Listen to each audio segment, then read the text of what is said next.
Hi అండి, welcome back to our YouTube channel అమ్మాస్ wonders. ఈరోజు మనం అరటికాయ డీప్ ఫ్రై ఎలా చేసుకోవాలో చూద్దాము. ముందుగా దానికోసం కావాల్సిన పదార్థాలను చూపిస్తున్నాను. ఇక్కడ నేను ఆనియన్స్ తీసుకున్నాను, అదేవిధంగా సోంపు, పట్ట, లవంగాలు తీసుకున్నాను కొంచెం, అండ్ 1 టేబుల్ స్పూన్ అల్లం వెల్లుల్లి పేస్ట్, అండ్ ఇక్కడ చూపించినట్టుగా కొంచెం కొబ్బరి. తర్వాత ఇక్కడ నేను అరటికాయని బాగా వాష్ చేసుకొని తొక్క తీసుకొని ఇలా కట్ చేసుకున్నాను. నేను చూపించినంత సైజ్ కట్ చేసుకోండి, మరి పలుచగా కట్ చేసుకోకూడదు. సో దాని తర్వాత మనం ఒక ప్యాన్ పెట్టుకొని ప్యాన్లో ఆయిల్ వేసుకోవాలి. ఆయిల్ బాగా హీట్ ఎక్కిన తర్వాత మనం ముందుగా కట్ చేసి పెట్టుకున్న అరటికాయ ముక్కల్ని వేసుకొని బాగా డీప్ ఫ్రై చేసుకోవాలి.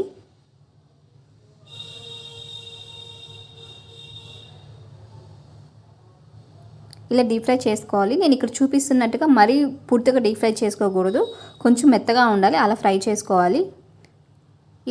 ఇలా అన్ని ముక్కల్ని బాగా ఫ్రై చేసుకోవాలి. ఫ్రై చేసుకున్న తర్వాత ఒక ప్యాన్ పెట్టుకొని ఆయిల్ వేసుకొని అందులో ఆవాలు వేసుకోవాలి. ఆవాలు వేగిన తర్వాత మినపప్పు, దాని తర్వాత ఇందాక మనం పెట్టుకున్న అల్లం వెల్లుల్లి పేస్ట్ వేసి పచ్చివాసన పోయేంత వరకు బాగా కలుపుకోవాలి.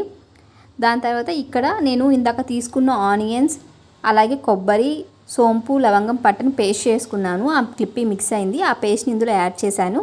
అది యాడ్ చేసిన తర్వాత తగినంత సాల్ట్ యాడ్ చేసి బాగా కలుపుకుంటూ వేపుకుంటున్నాను. ఇది కూడా పచ్చివాసన పోయేంత వరకు బాగా వేపుకోవాలి.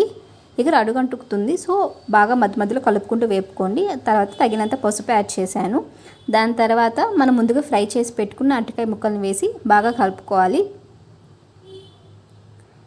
దాని తర్వాత తగినంత ధనియాల పొడి, అదేవిధంగా కారపొడి వేసి బాగా కలుపుకోవాలి. ఇలా కలుపుకున్న తర్వాత కొంచెం కొత్తిమీర తీసుకొని గార్నిష్ చేసుకుంటే అంతే అండి, వేడి వేడి అరటికాయ డీప్ ఫ్రై కర్రీ రెడీ అయిపోతుంది. ఇదైతే నాకు చాలా ఫేవరెట్. ఇది మీరు కూడా ట్రై చేసి ఎలా ఉందో కమెంట్స్లో చెప్పండి. మా ఛానల్ మీకు నచ్చినట్లయితే లైక్ చేయండి, షేర్ చేయండి, సబ్స్క్రైబ్ చేయండి, అలాగే కమెంట్ కూడా చేయండి. Thanks for watching.